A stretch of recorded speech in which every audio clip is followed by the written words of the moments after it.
The Obama administration's handling of the fatal September 11th attacks on its US mission in Libya has become a major election issue, with just weeks to go before Americans go to the polls.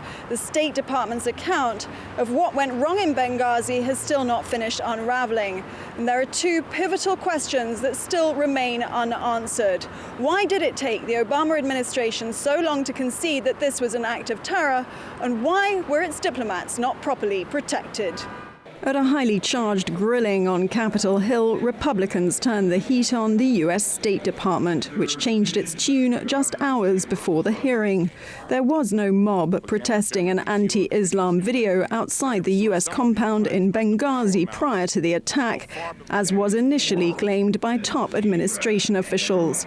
And Republicans want to know why it took them several days to admit it was a terrorist attack and why they'd failed to boost security. Accounts from security officials who were on the ground and documents indicate that they repeatedly warned Washington officials about dangerous situation in Libya. Instead of, however, moving swiftly to respond to these concerns, Washington officials seemed preoccupied with the concept of normalization. The first witness to testify was Regional Security Officer in Libya turned whistleblower Lieutenant Colonel Andrew Wood. He said by spring 2012, Westerners had become increasingly targeted by militants, and he accused Washington of repeatedly ignoring requests for extra security on the ground. Felt great frustration, the fact that those demands were ignored or in some cases just never met. But he stopped short of pointing the finger at a single individual, though an admission came from another key witness, the State Department's most senior official in charge of security in Libya at the time. Did you or did you not say? Yes, sir. I said that personally I would not support it. Okay. Now, he could why is request that? it. Why is that? Because you knew about all these other attacks that had taken place. It had been 12, 14.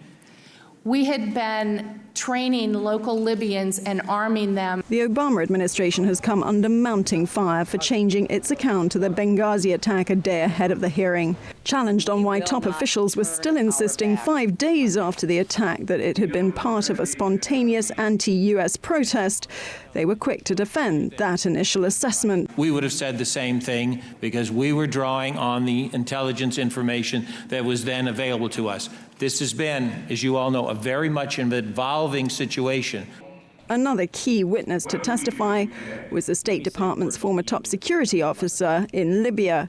He's turned over key documents to the Congressional Committee supporting the allegation. Requests for beefed-up security were denied, but he appeared more cautious during the hearing, pointing the finger of blame at the Libyan authorities.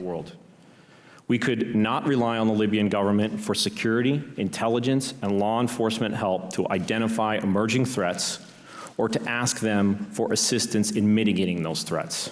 The allegation that the U.S. State Department rushed to normalize operations in Libya is putting U.S. President Barack Obama under pressure at a time when his Republican rival Mitt Romney is seeking to capitalize on a recent surge in the polls. The White House now admits that it's clear there wasn't enough security in Benghazi, but insists it wants to see the investigations play out. Nina Maria Potts for JN1 in Washington.